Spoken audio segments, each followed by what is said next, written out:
pense sincèrement qu'Ethereum sera l'un des grands gagnants du prochain marché haussier. Tous ceux qui suivent ma chaîne depuis un moment savent que je suis un grand fan d'Ethereum. Cette vidéo présentera donc les 5 raisons pour lesquelles Ethereum est susceptible d'exploser lors du prochain marché haussier. À la fin de ces 5 raisons, je te parlerai des menaces qui pèsent sur Ethereum. Je te partagerai également ma stratégie sur ce projet et pourquoi, malgré que j'aime beaucoup ce projet, je suis beaucoup plus exposé sur le Bitcoin.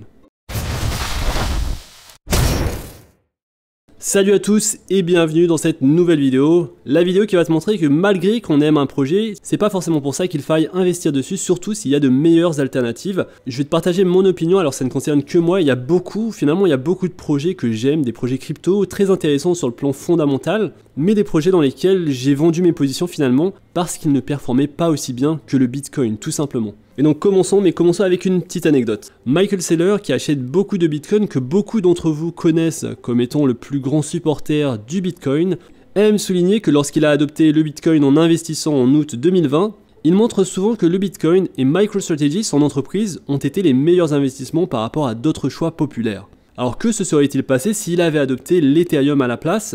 Alors de beaucoup, il a surperformé le S&P 500, le Nasdaq, l'or, l'argent, les bons du trésor, mais l'Ethereum c'est une performance de plus 370%.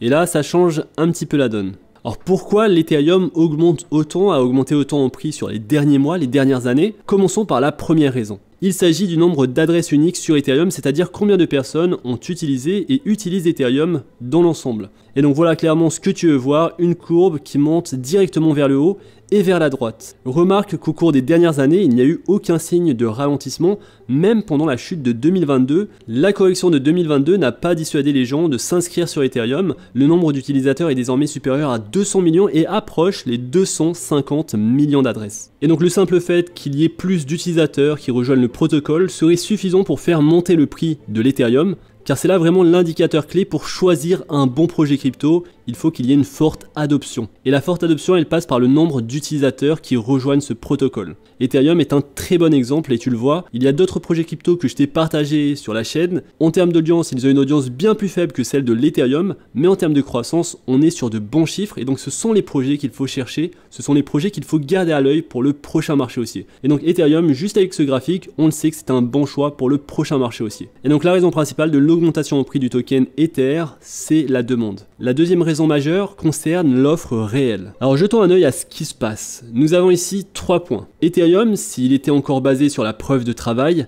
Bitcoin et Ethereum tel qu'il est aujourd'hui. Ce graphique représente l'offre ou le taux d'inflation. Alors je pourrais également ajouter le dollar américain dont le taux d'inflation est actuellement d'environ 4%. Il perd donc 4% de sa valeur chaque année. Regarde maintenant Ethereum depuis le passage à la preuve d'enjeu. L'inflation est non seulement nulle, mais elle est également négative. Alors je sais que c'est faible, on est à moins 0,15%, mais c'est que le début, et donc ce chiffre négatif montre que l'offre se contracte réellement. Ainsi, nous avons une demande toujours plus croissante et une offre qui diminue également. Et donc ces deux seuls éléments que je t'ai évoqués, l'élément de la demande et celui de l'offre réelle, sont excellents pour Ethereum, mais il y a encore plus que ça. Alors ensuite, nous avons les principaux problèmes d'Ethereum, sa vitesse et son coût d'utilisation. Historiquement, les plus grandes critiques à l'encontre d'Ethereum étaient liées à sa lenteur et à ses frais de gaz élevés, ce qui le rendait très coûteux à utiliser. Et bien cela va changer lors du prochain marché haussier, car Ethereum travaille vraiment sur la scalabilité avec ses solutions de seconde couche.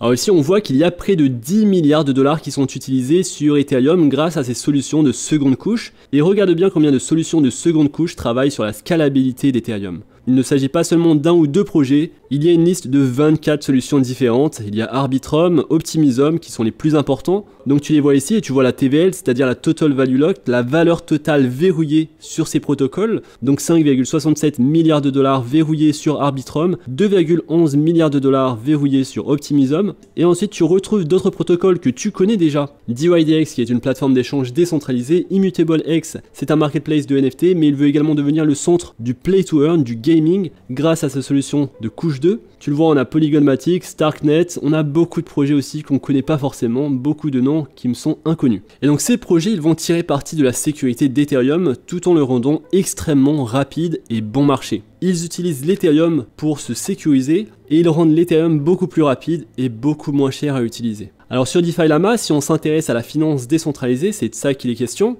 tu peux voir quels sont les protocoles réellement utilisés. Actuellement, l'Ethereum est utilisé dans près de 60% des protocoles DeFi. Et si nous regardons les 6 premiers, nous avons Ethereum en première position, nous avons ensuite le projet Tron, la Binance Smart Chain en 3e position, en 4e position Arbitrum qui est basé sur l'Ethereum, Polygon en 5e position basé également sur l'Ethereum, Optimism en 6e position basé aussi sur Ethereum. Et donc parmi les 6 premiers protocoles, il y a 4 protocoles qui sont essentiellement basés sur Ethereum. Et je pense donc que lorsqu'on aura le prochain marché haussier, la vitesse et le coût seront résolus par ces solutions de seconde couche. Un autre avantage supplémentaire d'Ethereum, c'est qu'il génère un rendement. Ce graphique montre la quantité d'Ethereum déposée sur le réseau et le nombre de validateurs actuels.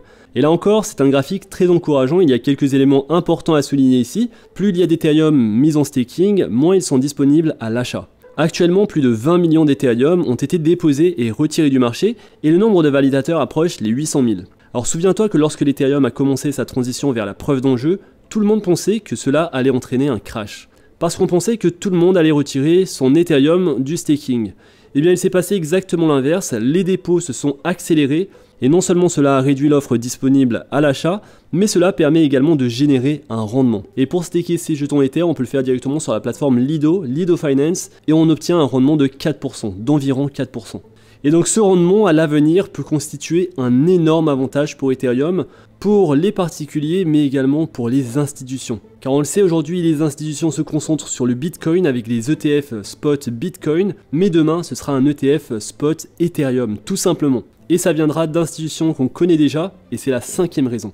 5e raison, l'Ethereum est le choix des méga institutions. Voici quelques exemples. Fidelity, l'un des plus grands gestionnaires de fonds aux États-Unis, est un grand fan d'Ethereum. Chaque fois qu'il propose des services liés à Bitcoin, il propose également des services liés à Ethereum. C'est une tendance finalement chez les méga institutions. Par exemple, Fidelity a proposé la conservation et la négociation d'Ethereum à ses clients, et plus récemment, la Banque d'Australie a lancé un stablecoin sur Ethereum, ainsi que sur Algorand. Alors est-ce que ça se passe qu'en Amérique ou qu'en Australie? Bah non, pas du tout. La Banque de Chine a émis des titres sécurisés sous forme de tokens sur Ethereum, ce qui est énorme. Et plus récemment encore, HSBC, la méga banque, a lancé des fonds négociés en bourse ETF, Bitcoin et Ethereum en Chine. La tendance, c'est que ces méga institutions lancent d'abord le Bitcoin, puis ils vont lancer l'Ethereum ou alors les deux ensemble. Une fois de plus, l'Ethereum est adopté par les méga institutions. On le voit venir sur le Bitcoin, ça commence à venir déjà sur l'Ethereum. Et donc ce projet, forcément, il devrait faire partie du portefeuille de tout investisseur dans les crypto-monnaies. Mais pourquoi il ne fait pas partie aujourd'hui de mon portefeuille? Simplement parce que ma nouvelle stratégie, celle que je viens de mettre en place, ne m'autorise pas aujourd'hui à acheter de l'Ethereum contre du Bitcoin. Alors je te montre ici la paire Ethereum Bitcoin sur le weekly, sur le hebdomadaire, et la bande que tu vois ici, c'est la Bull Market Support Band. C'est une combinaison entre la moyenne mobile exponentielle à 21 semaines et la moyenne mobile simple à 20 semaines. Lorsque le prix est en dessous de cette bande, ce n'est pas un bon signe. Alors dans la stratégie que j'ai mis au point, je me suis donné 2 chandelles, 2 semaines. Lorsque j'ai 2 semaines en dessous de cette ligne, je sors mes positions Ethereum pour les changer en Bitcoin. Car la force, finalement, elle est dans le Bitcoin et pas dans l'Ethereum. Par contre, si on voit sur les prochaines semaines l'Ethereum monter au-dessus de cette ligne,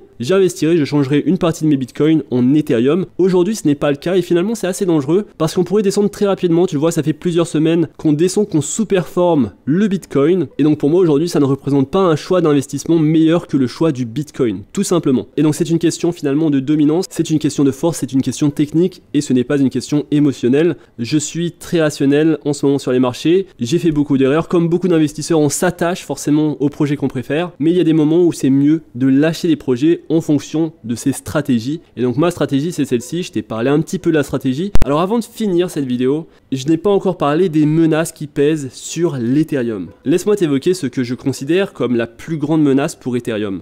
Personnellement, je ne pense pas que ce soit la réglementation. Si l'Ethereum devient une valeur mobilière, une action, ce n'est probablement pas une mauvaise chose pour le long terme, et ça peut même ouvrir la porte à une adoption encore plus massive. Je ne pense pas non plus que la concurrence représente une réelle menace pour Ethereum. Il existe maintenant de nombreux concurrents d'Ethereum, mais ils n'ont pas vraiment accompli grand chose pour le moment. Selon moi, la plus grande menace pour Ethereum en ce moment, c'est la finance décentralisée, la DeFi, et tu l'as vu, il y a beaucoup d'argent sur ces protocoles DeFi. La DeFi est complètement anonyme, sans procédure de vérification d'identité et les régulateurs n'apprécient pas cela. Lorsque les États-Unis obligeront la DeFi à se conformer aux normes de lutte contre le blanchiment d'argent et à mettre en place des procédures de vérification d'identité, cela pourrait complètement changer le modèle économique. Et à l'heure actuelle, il y a 45 milliards de dollars en jeu dans la DeFi. Et qui est le plus grand acteur? C'est l'Ethereum. Cela pourrait donc être un gros coup dur pour Ethereum à court terme. Et donc même si l'Ethereum qui se situe aux alentours des 1900 $ peut représenter un bon investissement, il peut également être divisé par deux à tout moment. On pourrait revoir un Ethereum à 900 $. Et donc ici on est toujours sur un investissement finalement très risqué. Il faut prendre en compte les perspectives baissières et pas seulement les perspectives haussières. Et c'est pour ça que c'est important que tu saches ce que tu fais et que tu aies une stratégie très claire. Et c'est finalement pour ça que je te partage tout ça. J'ai fait des erreurs. Maintenant j'ai une stratégie bien établie qui me semble très facile à comprendre et simple à mettre en place. Et c'est ça finalement le plus important. Le plus important, c'est que tu trouves la stratégie qui te corresponde. Et donc voilà pour cette vidéo, j'espère que tu as apprécié. Si c'est le cas, n'hésite pas à liker la vidéo, à t'abonner à la chaîne, n'hésite pas également à me dire ce que tu en penses dans l'espace commentaire. On se retrouve très vite pour une prochaine vidéo.